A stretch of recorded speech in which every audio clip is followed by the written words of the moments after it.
Hi, everyone, and thanks for downloading another weekly episode of the Money Girl Podcast. My name is Laura Adams. I'm a personal finance expert and author based in Austin, Texas. I've been producing this show since 2008. Can't believe this summer will be 10 years of doing Money Girl. I still love producing this show week after week. It's such a fun way for me to connect with people, to learn new topics, and to have interesting people on the show to interview.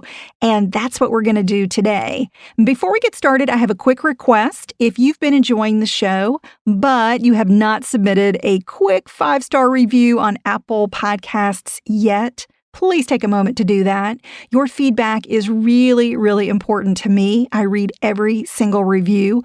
But more than that, the reviews tell new listeners what to expect from the show. And the more ratings and reviews we have, the more we get featured. So the more people can find us, join this community, and ultimately live richer lives. So thanks in advance for that. Also, you'll find the notes for each episode, plus the complete archive of podcasts on the Money Girl section at quickanddirtytips.com. I know many of you are thinking about becoming your own boss, either full-time or just starting a venture on the side to earn more money, which is exactly how I got started as an entrepreneur.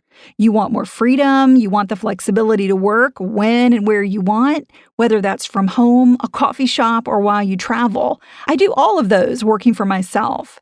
So if you want to start a business or just start making extra money on the side, there are key considerations and tasks that you need to complete first that will definitely increase your chances of success.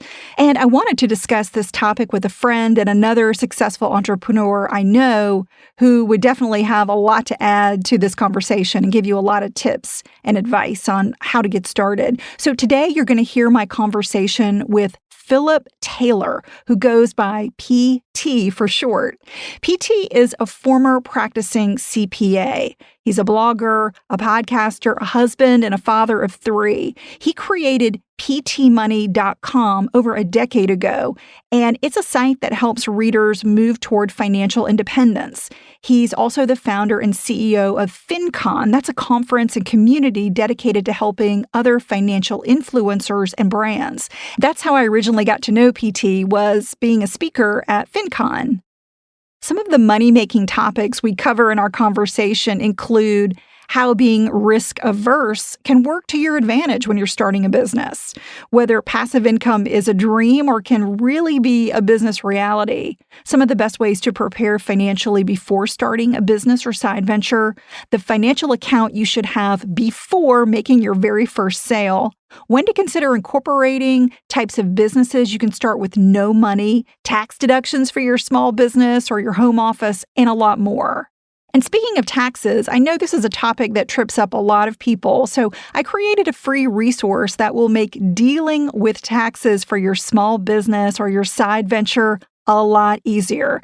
This guide covers everything you need to know. It's the what, when, and how of paying taxes for your business or startup. If you want to get this free download, it's called the Business Tax Toolkit. And if you'd like to download it for free, all you need to do is text the phrase tax tool, TAXTOOL with no space, to the number 33444, and you'll get it right away. This is episode number 547, called Considering Starting a Business, Tips to Make Money on the Side. PT, thanks so much for coming on the show. Hey, my pleasure. Big fan and anxious to be chatting with you. Yeah, so you and I started our financial journey really about the same time. When I was preparing to talk to you and looking back at your timeline, you started blogging in 2007, is that right? That's right. Yep. April 2007. Yeah. So we both started then, and we have a lot in common because we're both pretty passionate about personal finance and communicating topics to people. And you actually not only turned your blog into a very successful business, but then you branched out into other businesses. So I'm really curious to kind of talk about your journey there, because I know a lot of people who are listening are probably interested in having some side gig money whether they do it part-time or full-time, and maybe are struggling with how to make that leap. So how did you do that? How did you go from working as a CPA, like big-time job in the auditing business? How did you make that leap into working for yourself? Yeah.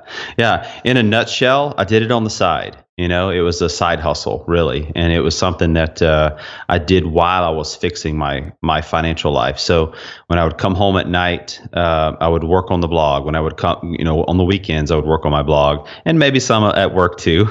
I was using every waking moment I could, other than when I was dedicated to my family or my career, to start working on this little business. And at the time, it was kind of a hobby / business, so I wasn't fully committed to it, but I really was passionate about it, like you. And so just through the years, it took me 3 years from the time I started it as that hobby side hustle thing to when it became a full-time gig. And I would just say, time spent doing it, learning from others who are doing sort of the same thing, really networking, interacting with them, dedicating all my extra time to it, and just pouring my heart and soul into it, every day until I could figure it out. I did the exact same thing. And I didn't even tell anybody at my job that I had. Back then, I was working in management. I was managing a floor covering company as an operator and manager of this really fast-growing business. And I didn't tell anybody what I was doing on the side, not even when I was writing a book. I kept it to myself. And I think I did that for a couple reasons. I was afraid that they may think that I wasn't committed to my job and they wouldn't realize that I really was doing it on the side. I wasn't taking up, working time to work on my own projects. And I was also, I think, a little nervous maybe that what if it doesn't work out? What if I say I'm doing all this great stuff and it really doesn't pan out? So I'm curious if you felt any of those same kind of feelings and anxieties when you got started. Absolutely. And on top of that, I was talking about my own personal finances. So I was actually revealing a lot of personal things. And so for the first few years of the business, I went by an acronym, just PT, and didn't really tell anyone this was my actual thing. So for the first few years, no one actually knew that was me. And I didn't tell anyone, maybe my mom, a few other people. But I sort of did this project in the shadows, so to speak. And so that also protected me with my career and my job and things like that. So I was very cautious and very conservative guy. And, it wasn't until about 2 years into it where I really could see, well, maybe this could become something that could potentially be like an actual full-time business for me. And it was at that time where I fully committed to fixing my financial life. And I was sort of already doing that, but when I could see it over the horizon, maybe this could be my thing. It's like we ratcheted down, like paying off all our debts, saving up extra money, giving us a big on-ramp so that if and when I did choose to make that leap, I would be financially ready as well. And I think that's what a lot of entrepreneurs maybe skip out on initially, because there's oftentimes an entrepreneur is a very risky type person. They're willing to take risk, but I was super risk averse, and so I really tried to create that financial runway for myself and have it all sort of lined out. And so I think that 3-year time frame and that time in the shadows, so to speak, allowed me to kind of quietly prepare and do the things necessary to be out on my own and be a business owner. I'm also very risk averse, and I think many entrepreneurs sort of get a bad rap as being people who are very risk tolerant, when in reality they're just really good at managing risk. And I always made sure that my income streams were overlapping. So if I was pulling one back as I was, and actually I went part-time when I was working, and that was during the recession. So there was a lot of downsizing and stuff going on in my company. So it was a good time for me to kind of pull back and say, hey, you maybe can't afford me, anymore. Let me go part-time. And then in my extra time, I was working on other projects. So there was this kind of easing the foot off the gas, in one way, and then pushing the gas in another way, so that I made sure that I was never sort of abruptly stopping an income stream.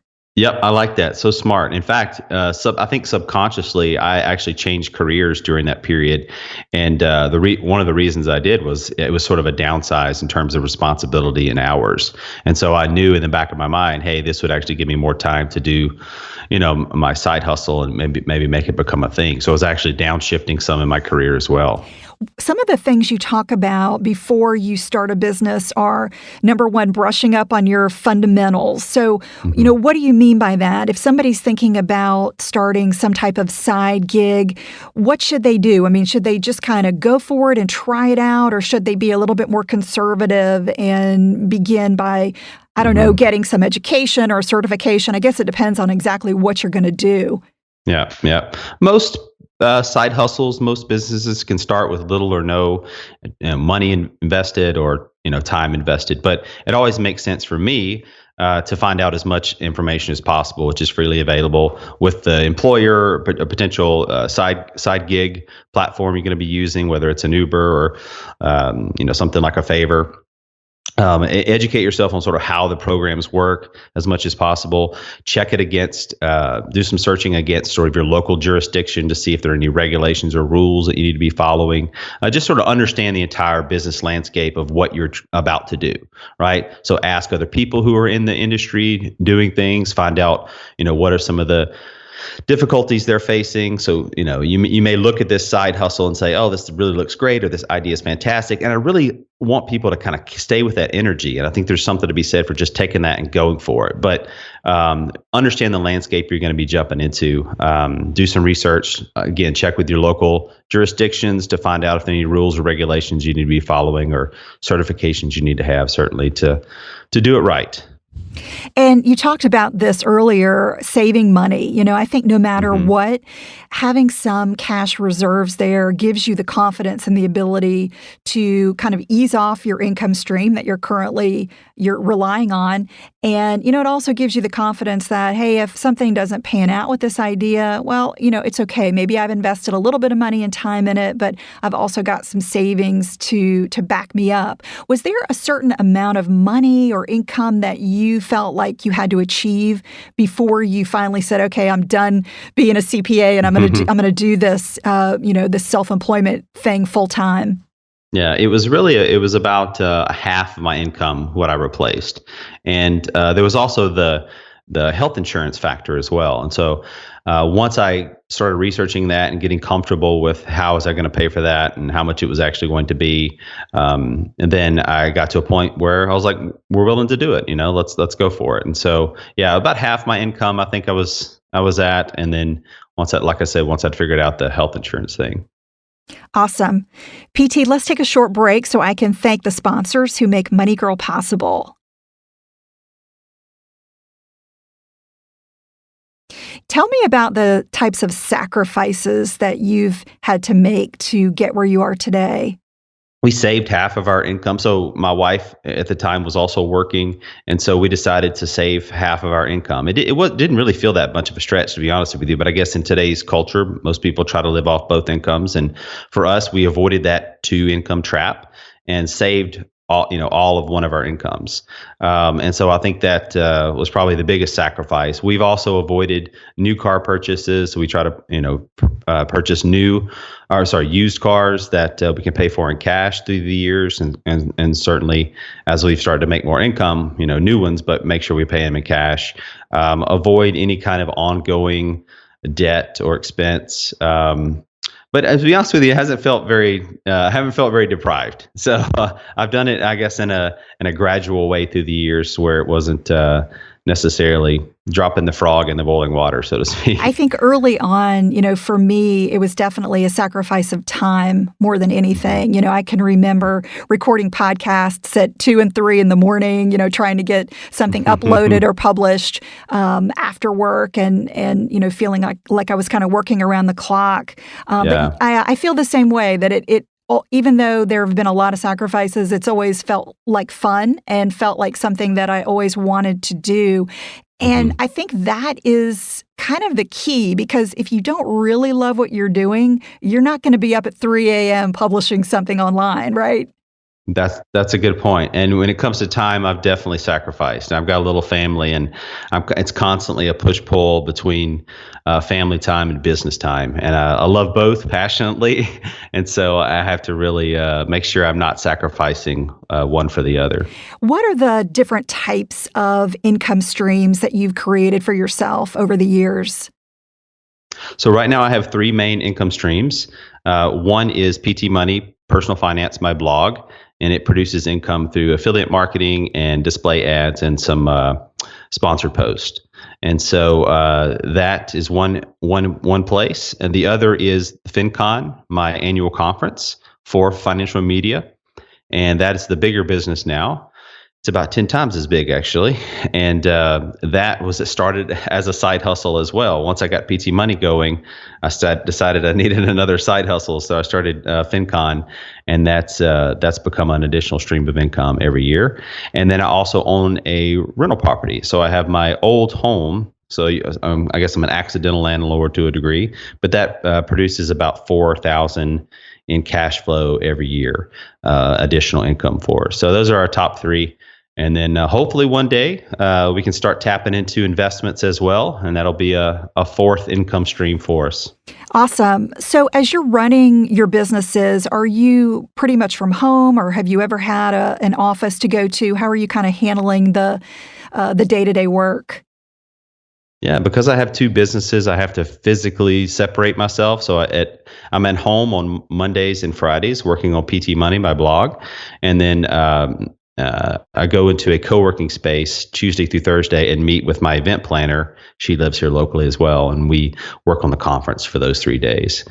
So that's kind of how it works out. And that physical separation really helps to create a time block in my head where I can switch between both businesses. Since you're a CPA or a former practicing CPA, you know a lot about taxes and kind of the administrative part of running a business. Talk to me a little bit about some of the benefits that you're getting maybe from having a home office, and maybe the types of expenses that you're deducting that maybe the ordinary person wouldn't think to deduct. Certainly, with a home office, because I am self-employed, I know there's the laws have changed, and I'm not up on it too much, but I know in 2018, I think employed folks won't be able to take the at-home deduction. That's right. Office deduction. Yeah. But for self-employed folks, we still get that. And so certainly I take that. And also, have a phone dedicated to my business that I deduct expenses for. Let's see what else. We have rent, of course, at the co-working space that we deduct. All my business travel and meals, time meeting with other business owners to talk about my business, time meeting with my CPA. And then there's some small expenses associated with the rental property, which is just across town, but inevitably I make some car trips over there every year. And so there's some expenses associated with that. So I can't think of any like super ninja tricks that I'm doing right now. We certainly have a lot of expenses with both businesses. But for the most part, they're necessary and ordinary, as the IRS would say. And hopefully helping us to achieve a better bottom line ultimately. And did you hear that? The CPA goes to a CPA. I love it. Everybody needs a good accountant, right? That's right. I'm out of the game, really. So it's good to have someone else to talk to about those ideas and issues. If somebody's just getting started, what do you think about having separate checking accounts and from your home and business and incorporating? Are there any kind of rules of thumb you'd recommend? Yeah, that's the first thing I would do before business cards, before anything. Just go get a separate checking account. It just keeps it clean. Super easy to analyze what's going on with your business, and it's simple to do. I mean, most places will give you a free checking account if you jump through a few hoops, and so just simple. Even if you have to do an online one, just get that separate account going. If you're funding it with a small amount, do that. But then that's where you'll collect payment. That's where you'll make your payments out of. It just keeps everything super neat and clean. So at the end of the year, you'll be real thankful, regardless of if the thing ends up getting really big. But You'll never have to worry about separating it out at any other time. So from the start, that's one big thing I always try to encourage folks to do. And then incorporating, do you feel like people are okay as a sole proprietor for a little while? Is there anything in your mind that says, okay, this is a red flag when you need to incorporate a certain level of money or liability or anything that some folks should think about for incorporating sooner rather than later? To me, it all comes down to how substantial the business is. I mean, I think if you're making over $10K a year, and if you're doing that consistently for more than a year, I think you should probably look to incorporate. So that's kind of the rule of thumb, I would say. I don't know. I've never dealt with a business that really ramped up faster than that. I'm a bootstrapper myself, so I start slow and don't spend a lot of money initially. But I'm sure there are businesses that ramp up quicker. I would need to consider a quicker timeline, but for the most part, within a year, I think that's okay. It's even if you do file and get your LLC, it's still all going to go to the Schedule C anyway, and so it's not going to be much different. Do you think that passive income, the term passive income, is a myth? Do you think the owner can be completely passive when it comes to running a business? Completely passive, no, but I would say as close as possible to that, yes. And I would say that if you're working on a business that you're not going to be able to remove yourself from like that one day, you're probably running up the wrong ladder. So every business in my mind that I would want to start, it would be something that if I'm not passionate about it one day, I'm able to really step away from it and have a team, employee, someone do 95% of the work.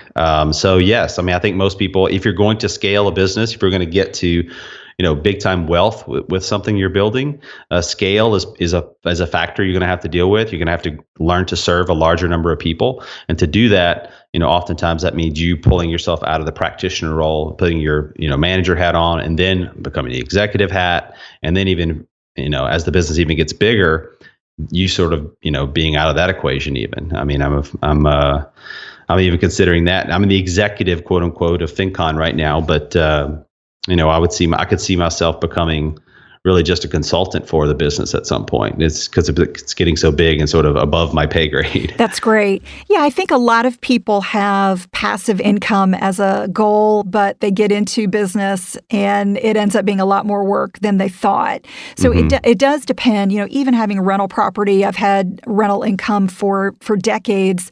There have been times where I've been more involved, and then there have been years where I've had a property manager doing all the work. I definitely recommend the property manager route. If you can afford it.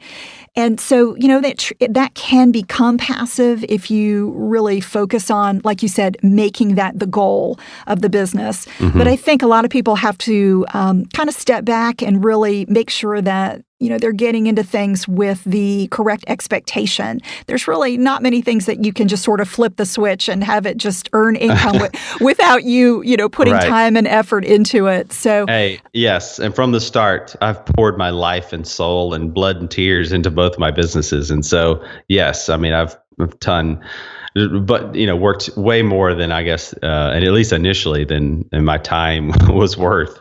And so, yeah, I agree. It's at first, nothing's passive. Are there some businesses that you've seen people get into that really don't cost much to start that have allowed them to be successful? Yeah. I like the businesses that are the freelance version of the full business. So if you want to be potentially an author one day, you want to own a publishing company and then start as a freelance writer. I mean, it's really easy to kind of get into the freelance version of whatever job or career or business you eventually want to own. And so that's what I always try to point people toward. And that of course trades your time for money initially, but it allows you to really develop appreciation for that skill and get really good at that thing. And then as you think about a business around that area, whether it's writing or whether it's cooking or whether any kind of service, and a business around that area, then you'll be well equipped to be the manager, owner, operator of that business because you really know it from inside out. So start as a freelancer and then kind of work your way up to figure out how to own that business. PT, where can listeners go to find out more about you, your blog, your podcast, anything else you've got going on? Yeah, and if folks are really encouraged to try a part-time business or side hustle, I would encourage them to go find my old podcast on iTunes, the Part-Time Money Podcast. And I interview entrepreneurs about how they got started with their part-time side hustle. And so encourage folks to check that out. Of course, ptmoney.com has lots of resources. In fact, today or this week, we just launched an article on 18 legit work from home jobs you can start with no fee. And so we got some content like that on the site that folks would enjoy. That's ptmoney.com. And you can contact me personally on Twitter at ptmoney. Awesome. Thank you so much. This has been great chatting with you. And I think listeners will get a lot of insight about where to get started with their business ideas. Thanks, Laura. I hope you enjoyed my conversation with PT. He's a really great guy. Thanks so much for downloading the show. Keep listening, learning, and leveraging your resources to grow richer every single day. And remember, if starting a business is something you want to do to create more freedom and pursue your passions, remember to download the free Business Tax Toolkit by texting Tax Tool to the number 33444 and subscribe to my weekly email. Each week, I send out a free short email filled with tips, tools, and recommendations that I think you might enjoy. To get it, just text GET UPDATES with no space to that same number, 33444. Got a money question, feedback about the show, or ideas for future episodes? Visit lauradadams.com to email me. I can't respond to every email that I get, but I promise you that I do read all of them, and they definitely influence the direction of the show, so please keep them coming. That's all for now. I'll talk to you next week, courtesy of Money Girl, your guide to a richer life.